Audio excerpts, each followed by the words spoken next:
Hello, Paul Bloom. Hello, Robert Wright. How are you doing today? I'm doing fine. You know who I am, Paul? I'm the editor in chief of Non-Zero Newsletter. This is a Non-Zero podcast. You're Paul Bloom, world famous Canadian psychologist. Hey, Paul, remember what the haters said when I first said I wanted to do a regular podcast with a Canadian psychologist? You remember what the haters said? Remind me what the haters Well, said. I shielded you from it, I think, because I knew don't it hurt. remember I didn't know you. I didn't know I had haters. But what the haters said was, what could be more boring than a regular podcast with a Canadian psychologist? After all, is it not the case that the famous journalist Michael Kinsley declared the headline "Worthwhile Canadian Initiative" the winner of a most boring headline contest? He did, and he is great. But I would just like to say, who's laughing now, Paul Bloom? Now that the Trump-initiated tension with Canada turned out to be a harbinger of Trump-initiated tension with every nation in the world over this tariff thing, and you're like hailed as a leading authority on Canada-related harbingers, and I've got you locked into a long-term contract. Who's laughing now, Paul Bloom? Actually, it looks like you're laughing, but who else? Yes, nobody. I mean, a friend of mine described Canada as the new Ukraine, and Ukraine's very interesting. We might be fascinating. A lot of content. To draw an analogy, Ukraine, Canada, Trump. Putin, Trump. There, you got it. You got it. Yeah. And then the excitement of Canadian politics, as you well know, as the world knows, we have an election coming up in 3 weeks. Mm-hmm. Between Mark Carney, the head of the Liberals, and Pierre Poilievre, head of the Conservatives. NDP is in there somewhere. Parti Québécois. By the way, quick idea for Carney, and I'm not really kidding. It would be kind of a gamble. Could clinch the election for him, though, and I'm not really kidding. Go ahead. Have like a summit in Canada and have like trade minister or something, or if there is such a thing, from the European Union and one from China, okay? And they say, and if anybody else wants to come, Japan, South Korea, whatever, not the U.S., not invited, sorry. Not invited. And seriously, talk about relaxing, trade restrictions among them, reducing tariffs among them to compensate for the damage the U.S. is doing to economic relations with all of them. That could be like a masterstroke, political masterstroke. Would it be well received? Do you think in Canada there would be any blowback because, like, China, communist bad? No, not now. No, I think Canada is united in its antipathy towards Trump. I won't say it's antipathy towards Americans. We love you guys. That's not what I've heard. Not what I've heard. I've heard there's some bad blood flowing. Nah, there's a deep unhappiness with the U.S. administration for obvious reasons. And I think that would override any other problems we have of countries like China. I have a feeling that the reason why, well, first thing, the U.S. is naturally Canada's most convenient trading partner, being immediately adjacent. Shipping to China or the EU is just going to be much more expensive. It's going to be we really would like, I speak for my country here, we'd like to resume normal relationships with your country. That would be the optimal thing. Really. So if you could convey that, we would like Trump to change his mind. We would like you guys to eject Trump and put in a more rational leader. I will carry that message to the highest levels of the Trump administration that I have access to. But can I tell you a story? Yeah, sure. True story. As you know, I am renovating my house. My wife and I are renovating our house. Aren't you always? Yeah. This is why we've been communicating from a series of different places, because we have to move out. We have to buy appliances. So we have to buy a microwave oven. We have to buy a regular oven. We have to buy a refrigerator, a cooktop, that sort of thing. And we've meticulously chosen what our favorites are. And then it turned out that the microwave confectionery oven that we wanted, which is from Cafe, which is a subsidiary of GE, General Electric, was been out of stock everywhere. So we end up in a appliance store, and we ask people, why don't you have this anymore? And they say, because they've taken it off the market and they're replacing it with a new one, an improved one. And we say, how is the microwave improved? And they say, it has a camera in it now. So you can open up your phone and look at the food as it cooks. Okay. That sounds so cool. So once, at first I laughed at it, but once you hear about it, I really want that. And Oh, then I we could say, spend hours, I think, wrapped and in then we say, rapt attention. rapt attention. And then we say, how much does it cost? And then he says, I don't know, because it's going to come out in half a month, in 2 weeks or so. And the tariffs depends how much tariffs there are. It could be 10% more, it could be 25% more, it could be 50% more, it could be 100% more. We don't know. So we get another thing from Bosch. And we're leaving. And I say to my wife, that fucking Trump and his tariffs. I'm always talking politics. I'm always on top of things. And she looks at me and says, strictly speaking, those are our tariffs. The things that's going to make the oven cost more are not what the US is doing, it's what Canada is doing. But rightly had to do. Retaliatory. Yeah. And in fact, a lot of, this is one for the writer of Non-Zero, somebody who understands the dynamics of in-group, out-group conflict, which is people are astonished by the stupidity of Trump's tariffs, but our tariffs are wonderful. They will teach them a lesson. We are gladly paying extra for our products, so on. But your tariffs aren't stupid. You No, do have to lay down the law. I mean, the hope is that then you can bargain him down and you'll start from a higher place with more leverage because you've imposed these tariffs. Perfectly rational behavior. Now, what's not rational? Just one example of something. I just want to, this is a little bit of a, maybe too pedestrian a lesson, but he was widely mocked for this weird mathematical formula they used to calculate the tariffs on each country. And I just want to make sure people understand that it isn't just that it was a simple mathematical formula, it's the logic behind it, okay? The logic behind it was that we don't want to run a trade deficit with any one country, okay? So take Madagascar, okay? We import a lot of vanilla from Madagascar.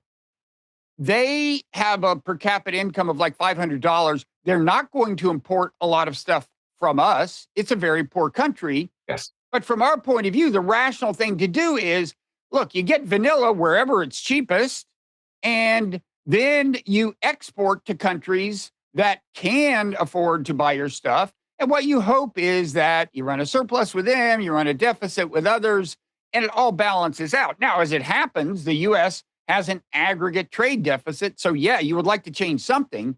But the stupidest approach you could possibly take is to punish nations that can't possibly import a lot of your goods and are now giving you some good you need as cheaply as you can get it. It's just so stupid. And I would just like to pause and reflect on that fact. Now you can proceed. No, I agree. And cruel. Cruel. Trump, Okay. Trump, These are poor countries. Yes. Anyway, sorry. They're poor countries. They're selling things cheap because they're poor countries and they don't have the same wages as we do, for instance, as you do. And so it's a natural asymmetry, which to some extent comes out even if there was nothing else. And we were buying a lot of stuff from Madagascar and not importing stuff to Madagascar. It seems like free trade, gains from trade. Everyone's happier. They're happier. Yeah, we put there's a 47% tariff on Madagascar vanilla now. Yeah. Sorry. And that's my favorite type of vanilla. Good. You should come to Canada. You get all the vanilla you want. We do not have that sort of punitive tariff on Madagascar. I know. So everyone's wondering where the numbers came from when they put them up, the decisions. And you pointed out this is what they are. They're the deficit. And the White House immediately denied it once it was pointed out and said, no, we use a very complicated formula. And then they posted the formula. The formula had one number on top and one symbol on top, one symbol on the bottom. Then when you cross them out, it's just the same thing everybody was saying. Yeah. It's like we have this, and on top we multiply by epsilon. And on the bottom, we multiply by epsilon. It's very complicated, a lot of epsilons in it. No, just kind of crosses each other out. Yeah. This is the stupidest time. It's bad. I mean, weird thing happening right now is that treasury rates are going up, and it's a reminder. I mean, the stupidest of all, you tell me, like, what is going through Trump's head when so he imposes this, what was it? It was at this point 34% on China or something. China says, we're going to retaliate in kind. We're going to put that Yeah. percentage on you, which first of all is not really equal weight because they are importing less from us. So it's actually in the aggregate less. But anyway, Trump is just affronted and he says, I'm going to add 50% if you don't back down. And now apparently he's done that. So the tariff on China is 104%. Yeah. And my question is, so it was whatever. Now the total tariff is 104%, and the total Chinese tariff is some astronomical. But my question is, what's your theory for what's going through Trump's head when he says, if they don't back down, I'm going to add 50%? You don't have to be a genius psychologist, as you are, Paul Bloom, to know that China can't. They're not going to back down, especially now that you've made the threat in public. No leader could afford to capitulate on those terms, which means you're going to either have to be humiliated or follow through. And the latter is what we've done. And then your consumers are going to be more pissed than ever unless this leads to some miraculous resolution. And China seems to be the place right now, at least, where there seems least likely to be negotiations that could bring it all down. It's getting very ugly. And it turns out they have levers apparently we hadn't considered, like these minerals they don't have to import to us, and the treasuries they hold. Even as we speak, this is what I was about to say. U.S. Treasury rates are going, long-term rates are going up, which is weird. It shouldn't be happening now. And it's a reminder that if China wants to pull the trigger, they're holding so many bonds that they can make our interest rates go way up. They might have to suffer a little pain, but hey, that's why they call it a trade war. You suffer some pain as you inflict some pain. Yeah. It's like war. And that would tremendously increase our government's borrowing costs if I understand economics correctly. It's just the mindlessness is just breathtaking.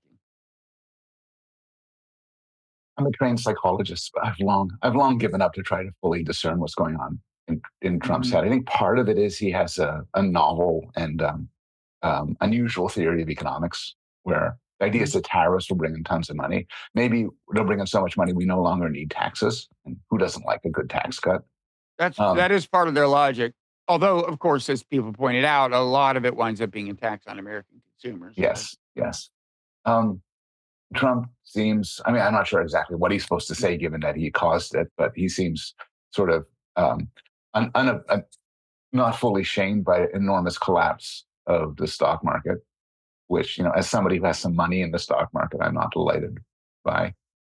Do you have any money in the stock market, Bob? Either. I'm going to be retiring a little later than I thought. You're going to be in your 90s, waiting for things to recover and climb back up. And something, I actually don't think this is the worst of it. I don't think the economics is the worst of it. It is the Trump's administration's interest in expelling people and sending them to El Salvadorian prisons. And apparently building something which I think ungenerously could be called spending billions of dollars to build concentration camps. And yeah, it's an ungenerous way of putting it, but I think it's quite fairly accurate. But you mean detention facilities for deportees? And of course, some of it is over speech, as we've discussed. And also, I mean, one thing all of this economic chaos is doing, and I do think, by the way, they're going to try hard to negotiate some of these things down for countries, but it's so chaotic. We'll see. I think we'll see some reduced tariffs with some countries. But anyway, all of this chaos is cover for them to do things that people were complaining about, but that nobody's going to notice now. I mean, they punished a couple of more colleges today. I forget. Northwestern. I think that's for DEI stuff. DEI and purported anti-Semitism. Yeah. I texted a friend of mine at Cornell asking how this $1 billion thing is going to affect them. And he said, well, At least they're finally recognizing Cornelis and Ivy. Yeah. No, it's I was talking to some people who were explaining to me why it was hard for Colombia to take a stand. People were saying, well, if the first one he hit had taken a stand, um, maybe things would be different. But Colombia is particularly vulnerable because they run all these hospitals and things, and they have medical school. The Princeton president has, relatively speaking, taken a stand. Yeah. But as this person explained, Princeton has a much bigger endowment than Columbia's, and they don't have professional schools, so they're not funding all these hospitals and things that would suffer massive dislocation if they called the government's bluff. Yeah. Now, you might say, look, go ahead and do that and let the world see what Trump has done. Have people dying in hospitals and shit for a while, but that's a pretty nervy thing to do, I guess, if you're Colombia. Yeah, we talked about this last time. I think we both wish the universities had more backbone. I wish the law firms also had more backbone.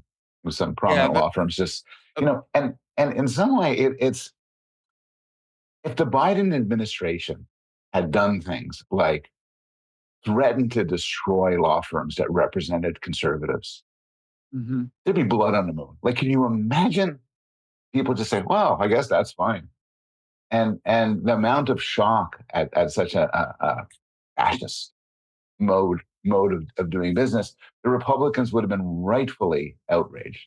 But Trump is saying, is taking if you represent my enemies, my political enemies, I will destroy you. It's amazing that this happens, and it's I'm kind of shocked that such a thing is sort of allowed under a system of law. But I guess your system of law, but I guess it is. Yeah, I mean, on the one hand, people say it's a collective action problem. I think that's true. I think that the universe got together, law firms got together and said, none of us can succumb to this. They might prevail. On the other hand, if it's true, and I like everything, this is being challenged in the courts, but if it's true that the president can just pick any university and make up an excuse and withdraw all their federal funding, I'm not sure the collective resistance helps. I mean, it's so crazy on so many fronts. And I mean, to take a big view, this suggests that there's something seriously wrong with the U.S. system of government, that a president could plausibly do all of these things, and then I guess the idea is nobody up to now in the modern era had thought to do it. Yeah, well, some of them are dubious, and that's part of the logic of doing them.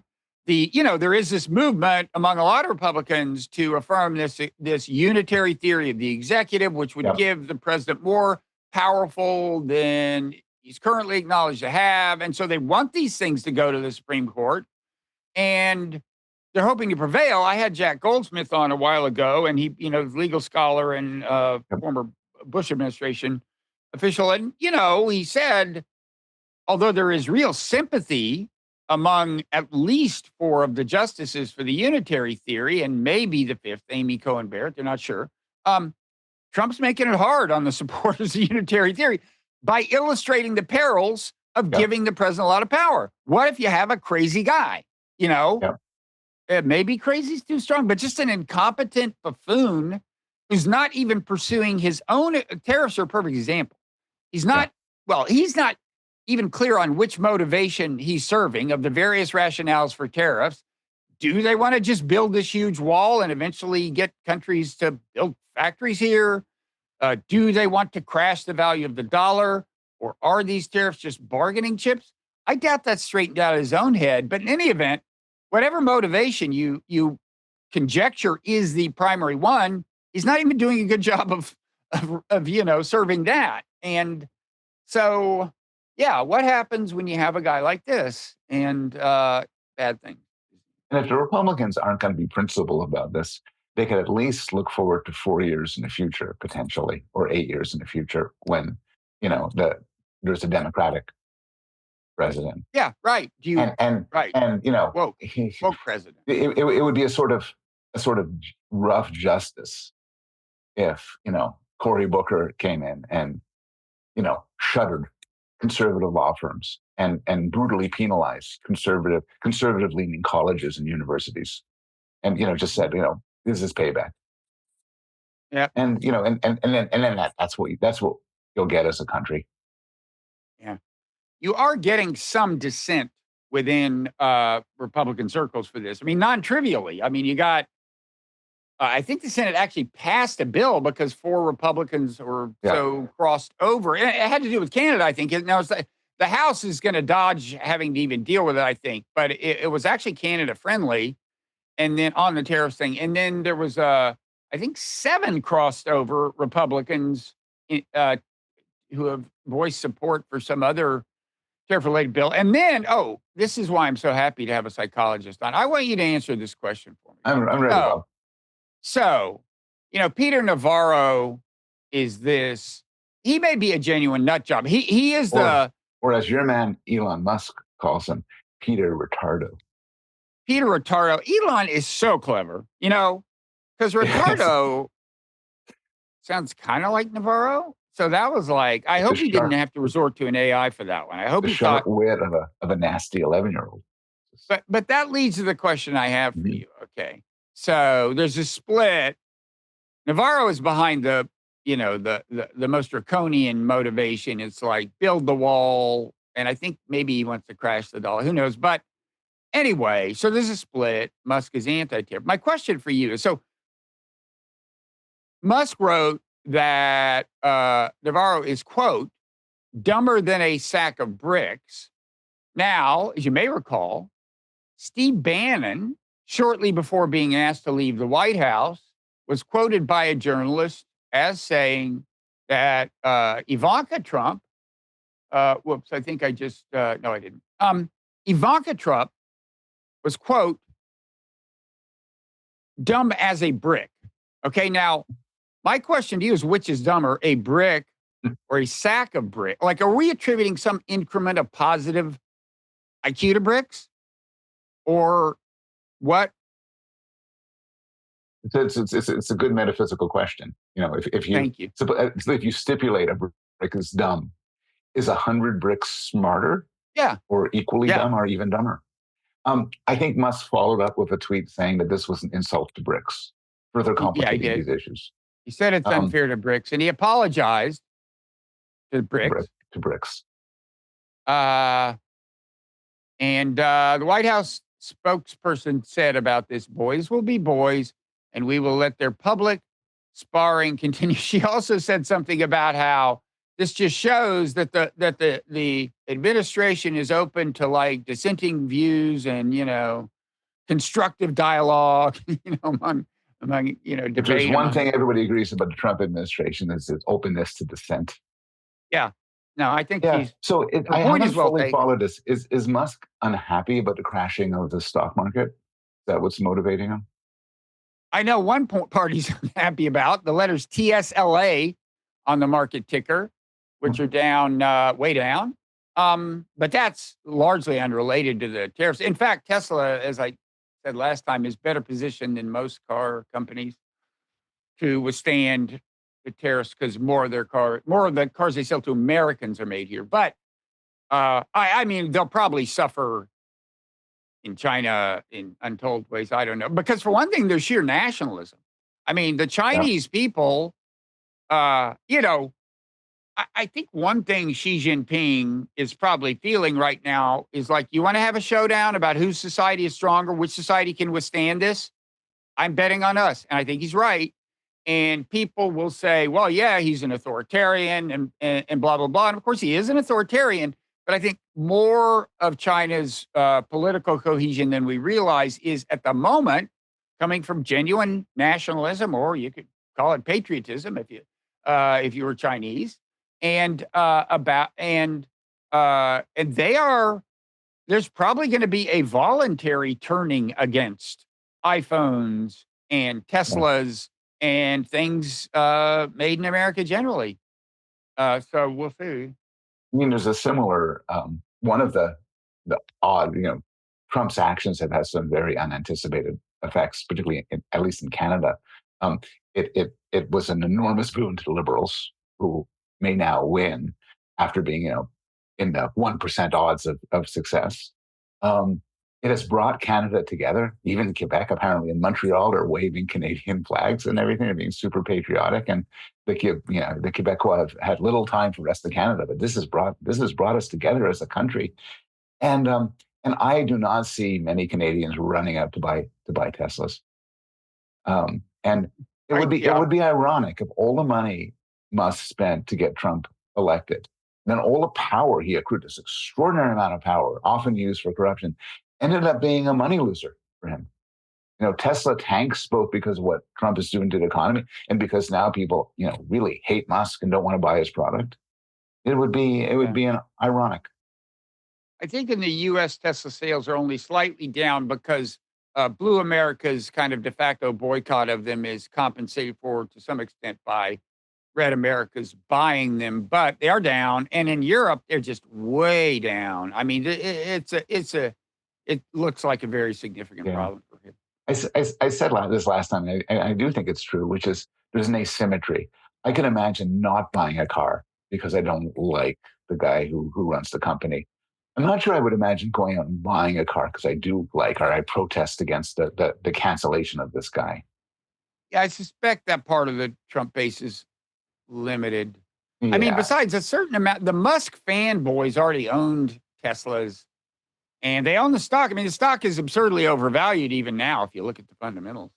The New York Times had an article about Musk's intelligence, which I have not yet read. And you and I have talked about this before, and I've long defended Musk. I think maybe you agree, as in some ways extraordinarily brilliant, in some ways, as an engineer, as somebody who's able to think through problems. In some ways, even as a CEO. And in other ways, he's extraordinarily stupid. And I think this maybe is a nice lesson about the complexity of intelligence, that it's not this unitary thing that runs through all of our lives. You could be an idiot about politics and a genius about, how to build rockets or something. Yeah, no, he can't read the room. He does not have cognitive empathy. He's not good at putting himself in. He's described himself as on the spectrum.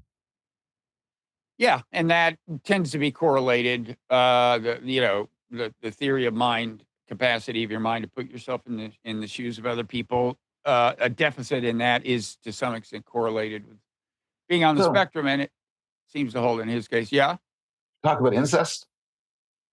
Why don't we talk about incest quickly, Paul? So we should set the stage. Like at the stage, my wife and I, exercising the exemplary self-discipline for which we're noted, are not binge watching White Lotus. We put off watching the White Lotus at all until after Severance was done. Now we're watching it 1 hour per week.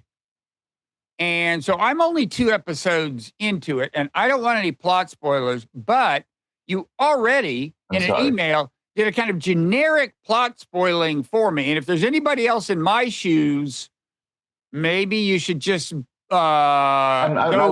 dark for like 1 minute. Yeah. Won't reveal anything more about White Lotus. What's that? I won't reveal anything more about White Lotus. People could stay on.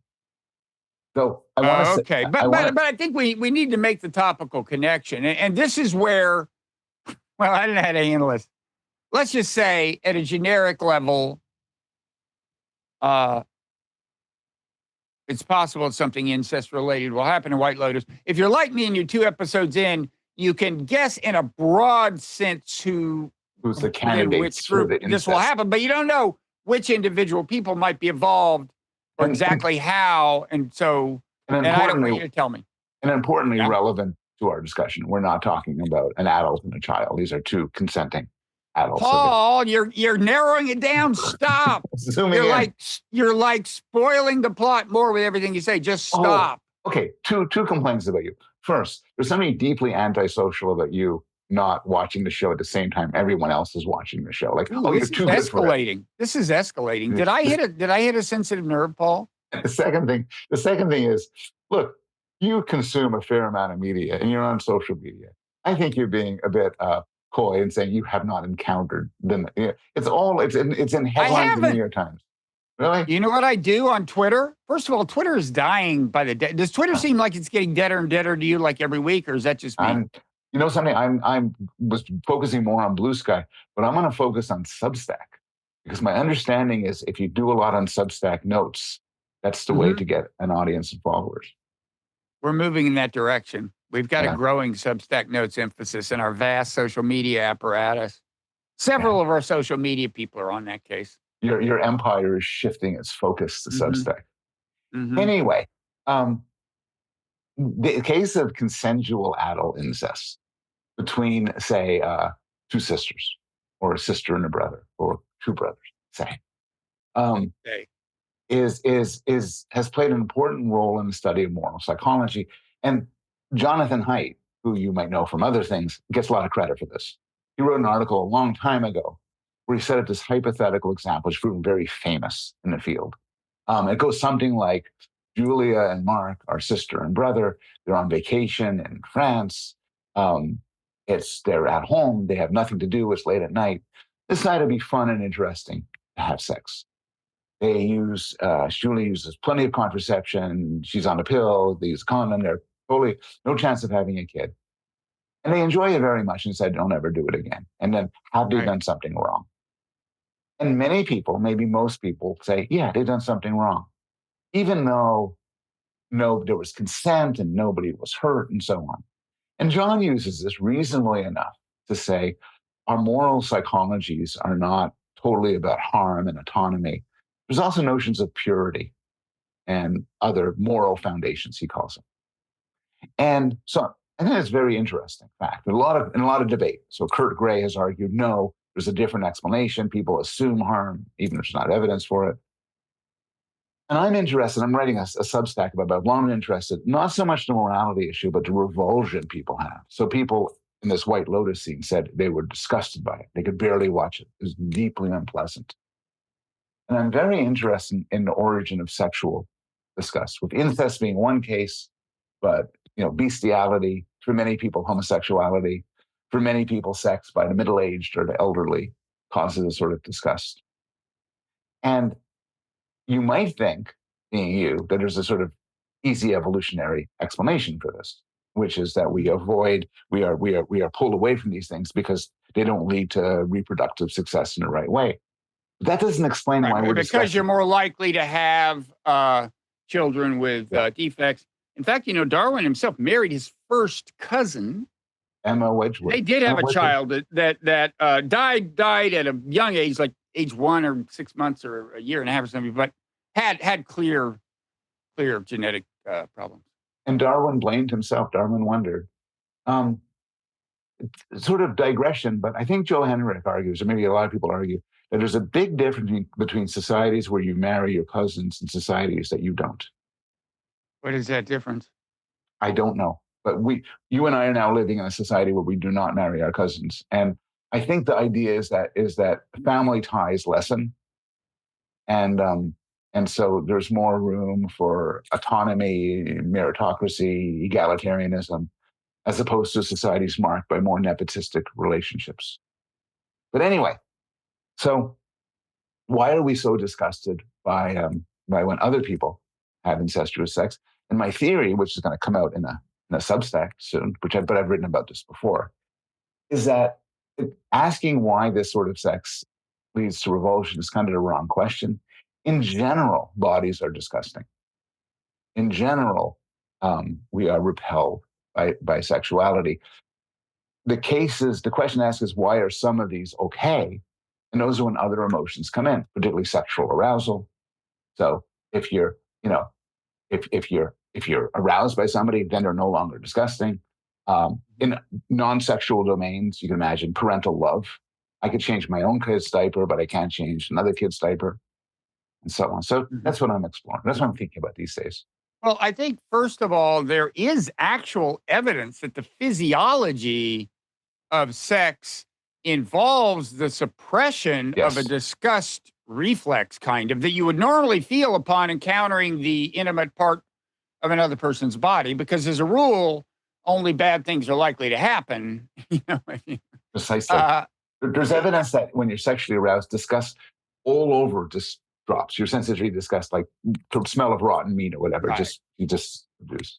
So the idea that just the way the body is set up is that the default is against doing things that could lead to germ transmission and so on, like intimate contact, and then sex is such a compelling Darwinian rationale because it can lead to reproduction that your body suppresses the disgust for starters, and of course there's downright attraction, you might say. Um, I guess I'd forgotten that John came up with that thought experiment about imagine that these relatives have, it's an excellent experimental construct. I don't, well, I'll say his larger theory that, that conservatives, and you remember as he elaborated in the political context, the idea is that conservatives have a morality more informed by purity concerns and liberals by this and that. I'm not sure that holds up very well. And I don't think it's all that illuminating with respect to incest in particular, because I do think there's strong reason to believe. I mean, I guess I'm not sure if this is quite incompatible with his emphasizing purity, but I do think, there's very good reason to believe that the incest taboo has its origins in a disgust response that is in our genes because sex between near relatives is more likely to lead to unfortunate genetic consequences. Makes sense. So far as I know, it's a completely universal taboo. There is no, I mean, there are over 1,000 societies on the anthropological record, even leaving aside the ones we've witnessed in modern times and so on. But we're talking about societies that had not come much in contact with the modern technological world to varying degrees. They hadn't. I don't think this is a single case where it's not an incest taboo. No, So you're right. You're right. Freud got it perfectly backwards, as he sometimes did, which he says, we all want to do incest. That's why culture has developed strong rules against this to stop boys from having sex with their mothers. But if you're raised with somebody, you typically have no sexual desire for them. The idea of sex with them is disgusting. Yeah, there was the famous kibbutz de facto experiment, right? Yeah, where that's right. The kids were raised together from a very young age, who were not related to each other on kibbutzes, and they tended to not wind up romantically attracted to each other. And if you think about it, it's not just human universal. All sorts of other creatures, mammals and sometimes non-mammals, don't. It's not a good idea for them to have sex with their siblings or with their parents. So sometimes one solution is when they're born, they go away. They go far away, so it's not going to happen. In cases where that doesn't happen, they have some way of telling, often like smell, who's related to them, and then they avoid that person. That creature sexually. So, Paul, I think we're close to the time when we should move into overtime. We have so much more to talk about.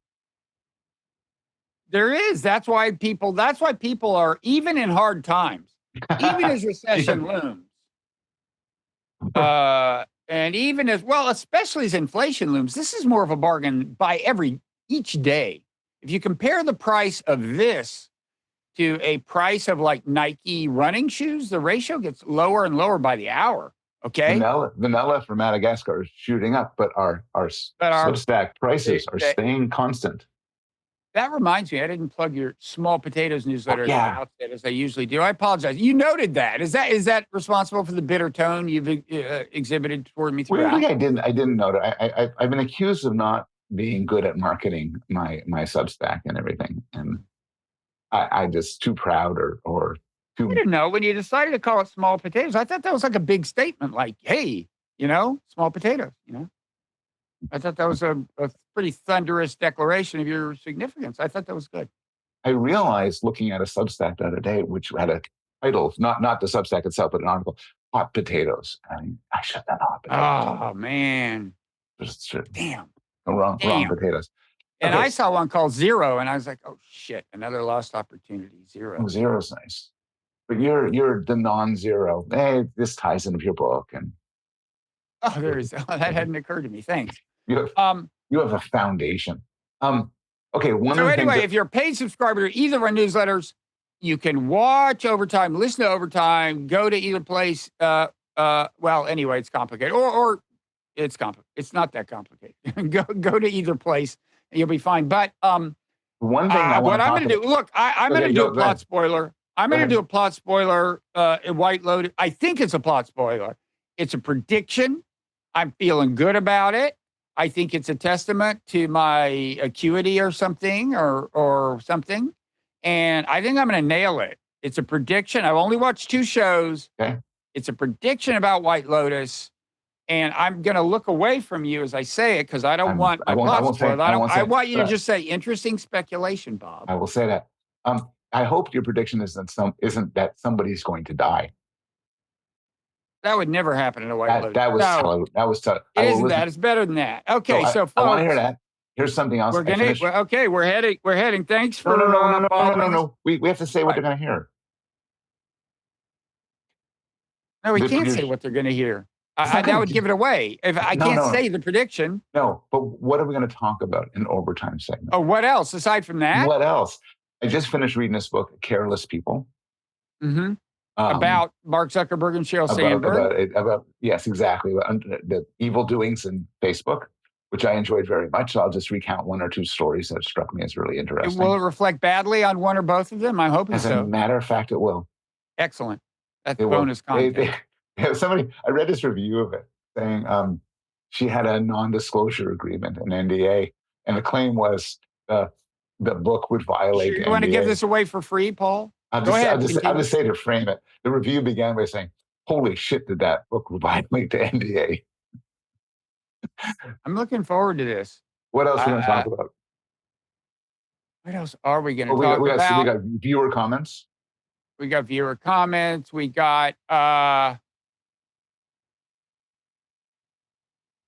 oh, you read it. You read something about loneliness. You want to say something about loneliness? Yeah, maybe. We'll see. We'll see. It's very sad. I'll say something about AI, maybe loneliness related, but we will. I'm writing a piece for a magazine, not to be named, about because they may not take it in the end, but is about loneliness and AI companions. But they know you're writing it, right? Yes, they do. They do. They know I'm writing it. You should go ahead and brag about it. You should go ahead and brag about it. I know what magazine it is. It's very impressive. Go ahead and say it. I don't want it. But because what could well happen, as you know, is, well, I guess you just self-publish. You don't, you're just have your own empire. But people like me, we have to rely on other people, and it's possible the editor will go, not so good. Mm. I don't want to jinx myself. Well, I know people at the magazine you're talking about. I'll make sure it works out okay. If you could use your powerful influence, I would be very grateful. I actually just had dinner with one of them. Really? I'm not bragging, Paul. I'm not bragging. Are you like, while you're slaving away for whatever pittance they pay you, I'm like, hanging out with them. You know how you can tell who's more important? When you send emails to people. So I get a lot of emails from people, and often are very long emails. Mm-hmm. I kind of respond saying, "Oh, thank you. I appreciate your comments." But they're always much shorter in response. And I realize that sometimes, as if I'm talking to an editor, but saying, I'll send this long, detailed email, and my response is, sounds good. Yeah. No, I know it's true. It's a status marker. And I should make my email shorter so people would recognize my stature. The ultimate email response when somebody asks you a long detailed request is, "Hey." Yeah. The smallest okay. Okay, not even okay. Yeah. Not even okay. That's good. Who has the time? Right. No, I've wasted so many hours on the man. In retrospect, big mistake. Okay, we're going to overtime. Thanks everybody who stayed this long.